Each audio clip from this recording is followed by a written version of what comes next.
Eye on the Islands is a weekly talk show dedicated to the people and the issues of the U.S. Virgin Islands.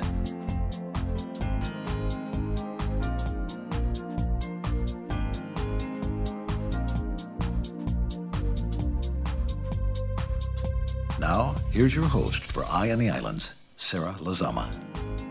Thinking about a career in law enforcement? We have just the information you're looking for to help you break into the field that interests you. Hi, I'm Sarah Lazama. My guests on this week's edition of Eye on the Islands are from several federal law enforcement agencies, and they're here to tell us about a special two-day event called Law Enforcement Career Day. It's happening on April 7th at the UVI Sports and Fitness Center on St. Thomas, and again on the UVI campus on St. Croix on April 8th. So let's turn now to our first guest, Special Agent James Doby of the Federal Drug Enforcement Administration, better known as the DEA, to find out what it takes to have a thriving career in law enforcement and just what the job entails. Welcome to Eye on the Islands. How are you doing today? I'm doing well. Thank you for joining us. Tell me, is there a need right now for more local recruiting in terms of federal law enforcement jobs here in the territory? Yeah, we feel that we would benefit greatly by having more recruits from the Virgin Islands territory. We have some in a few of the federal agencies now, but we feel that we had more from the territory that would benefit a lot of the investigations that we have ongoing. What exactly is the DEA? The Drug Enforcement Administration, we are a single mission agency. We focus on drug trafficking and money laundering. That's all we do. Is that particularly prevalent in our area? That's a big problem in this area because the Virgin Islands is situated in an area that we call the transit zone. So we have a lot of illicit cargo coming up from South America, coming through our territory onwards to the United States, and then across the Atlantic over to Europe. And when you say illicit cargo, what exactly are we talking about? Drugs. Okay. And guns as well? We see some guns, but typically that's something that's a problem just in the territory. Okay, okay. And so what motivated you to become a DEA agent? How long have you been an agent?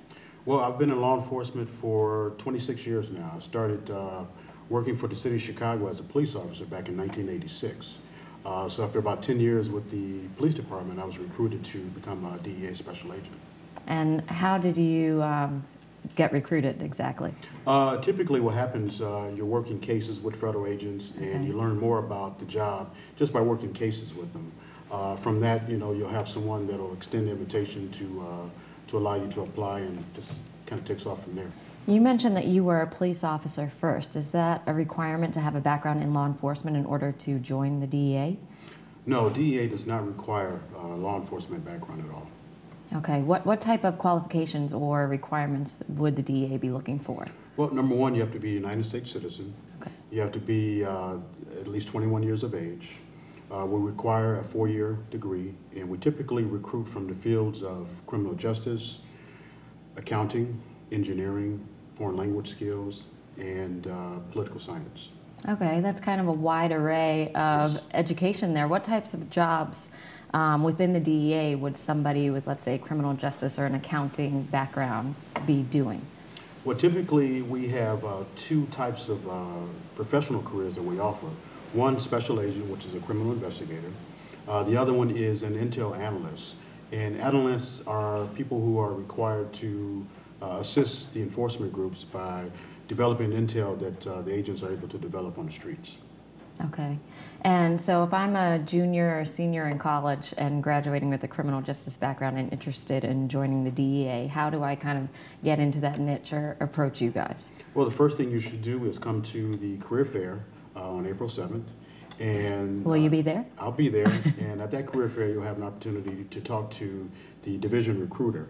And what typically happens is the division recruiters schedule an orientation date, and all the prospective applicants come to this orientation meeting, and he gives you a full explanation of what to expect in the hiring process. Okay, and what can we expect? Well, the process is fairly lengthy. It takes an average between 6 and 9 months to go through the entire process. There is a polygraph exam, there's a background investigation, a medical screening, physical fitness test, and then there's also a writing exam. Okay, now you mentioned a background exam. What type of things would you be looking into? So maybe if somebody has a red flag or something that they say, oh, well, I may not be eligible to be a DEA agent. Typically what we look for are any type of criminal entries in their background. We look for financial related derogatory information. Things like that would prevent a person, an applicant, from obtaining a security clearance, a national security clearance. Is that on a case-by-case basis, or if you have any type of criminal or financial blemish, you're out? It's on a case-by-case basis. Okay. What we typically look for is negligence in financial related issues. And of course, the criminal related issues, we typically look at the severity of the offense. Okay. Is it required that you have any training in firearms or kind of what we like to call street knowledge? Well, we actually train the candidates in the academy at firearm use. So by the time they graduate from the academy, they're proficient at using a firearm. How long is the academy? Right now, it's running approximately 18 weeks. Okay. Okay. And that's at Quantico, Virginia, at the Quantico Marine Corps Base. So if you do pass the hiring process, you'll have to enter the academy, and that's away. You would That is be correct. okay for about 18 weeks. You said. Correct. Okay. So once you complete the hiring process, you're actually extended a job offer. So once you go to the academy, you're actually an employee of the Drug Enforcement Administration. Tell us a little bit about what a typical day in the DEA training academy might be like. Well, typically what happens Monday through Friday, classes start at about 7:30 in the morning, and they run until approximately 6 o'clock in the evening. Typical day involves classroom work. There are a number of different courses that you have to take and complete, to include drug identification, confidential source management, case development, things like that. And there's also a physical training component of the class that you have to participate in. That typically goes between 3 and 5 days out of the week. Okay. And you mentioned drug identification. Is that an area that someone could potentially specialize in within the DEA, or do all agents kind of have a specialty or an enhanced knowledge in that area? All agents are expected to take and pass that course of drug ID. Okay. And you also mentioned a writing exam. Yes. What can we expect on that exam? Well, I can't go too much into details Okay. about it, but typically what we test for is a candidate's writing skills, basic writing skills. Okay. I know some people think the DEA as a federal agency is very secretive, and there's a lot of confidential kind of issues that go along with that. Can you talk a little bit about that and why that's so important? Well, typically the things we do are behind the scenes, and they do not become public knowledge until after the case is ready to be indicted. So for that reason, a lot of things we do, it's sort of what people call cloak and dagger. We do a lot of undercover work, we do a lot of surveillance work, but again, you have to do all that in order to build the best case for prosecution. Okay, and so talk about how you guys work with the federal prosecutors in order to build that case. Well, typically, we'll go out and we'll develop the case, and we keep our federal prosecutors involved all along the way. Typically, the prosecutor is the person who's telling us exactly what he's going to need in order to make this the most prosecutable case. So our agents will go out and conduct surveillance to satisfy certain areas of a crime that's being committed. And these are long-term surveillance projects, or? Some are long-term, some are short-term. Depends on the case-by-case basis. I think everyone out there is looking for a career that is going to fulfill them. And would you say that your career in federal law enforcement has been rewarding? Definitely. Typically, when you do an effective investigation in a community, you get to see the fruits of your labor, and you see that through enhanced living conditions in the community. Okay. Okay.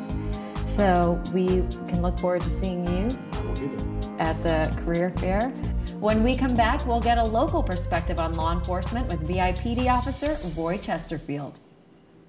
If you're looking for an exciting and fulfilling career that offers an experience of a lifetime, consider law enforcement. Come join the law enforcement professionals on Law Enforcement Career Day, April 7th at the UVI campus on St. Thomas, and on April 8th at the UVI campus on St. Croix. Representatives from 23 federal and local law enforcement agencies will be on hand to answer your questions. Law Enforcement Career Day is not limited to recent or soon-to-be college graduates, but open to all of the general public, and admission is free. Get the facts on an exciting career in law enforcement. Eye on the Islands puts the focus on local issues and events that affect you. I'm Sarah Lazama, inviting you to join me for some interesting conversation and timely information Mondays, Wednesdays, and Fridays at 7 p.m. and weekends at 12 noon only on the Access Channel, local cable Channel 6 on St. Croix and Channel 10 on St. Thomas. Welcome back to Eye on the Islands. My next guest is Virgin Islands Police Officer Roy Chesterfield. He's going to be doing some recruiting during Law Enforcement Career Day on April 7th at the UVI Sports and Fitness Center here in St. Thomas, and again on April 8th at the UVI campus on St. Croix. Let's turn now to Officer Chesterfield to find out just what it takes to become a Virgin Islands police officer and what to expect once you join the force. Welcome and thanks for joining us, Officer Chesterfield. Good to be here. I understand that you've been on the force for about 20 years now. What motivated you to become a Virgin Islands police officer? Well, 20 years ago, when before I embarked on this lovely career as a law enforcement officer, my brother, he's the one actually kind of motivated me in becoming a police officer. He worked for the Department of Justice at the time and encouraged me that law enforcement is a good career. And I took up on his offer by being with him a lot of the time when he go on different initiatives. And I kind of liked the stuff that they was doing at the Department of Justice. And that kind of motivated me somewhat. So you were like the little brother riding along? Definitely. Again, I look at law enforcement that there's so much that can be done. People look at law enforcement just as the entity that deals with locking people up. But being a police officer is much more than just locking people up. Now, if you do have a college degree or some kind of background in criminal justice, is that kind of an easier into the department, or is it really about once you get in, you kind of work your way up? Basically, it helps a lot because it let the police department know that you have some type of aim and goal, and again with your decision making because of your educational level helps in your performance as well, and they encourage you, and also it's an increase in pay. Everyone likes that. You get increase of pay based on the amount of credits you have. If you have a bachelor's or associate degree or master's degree, it all pays well. There's really good benefit from having higher learning education. Okay. And tell me, how rewarding has it been for you to be a police officer? Why would you encourage someone to join the force? I will tell you this, law enforcement have done a lot for me. It not only matured me, but it prepared me to be who am I today. Even though that I had strict folks as parents, it also gave me the guide that I need to expand and make me reach the goal that I reach in my life. I embark on a lot of different initiatives in my life, and because the structure helped me to develop my mindset that I could accomplish any task. Do you think it's the discipline that's involved? The discipline, the motto is second to none. And if you understand the motto second to none, that's how you look at yourself, second to none. I perform at the highest level. And again, the training that was given to me prepared me as well. Well, we're certainly glad that you are stationed within our school system and helping to keep us all safe, and we thank you for joining us. When we come back, we'll meet Acting U.S. Marshal Reggie Bradshaw of the U.S. Marshal Service with more information on Law Enforcement Career Day. Eye on the Islands puts the focus on local issues and events that affect you. I'm Sarah Lazama, inviting you to join me for some interesting conversation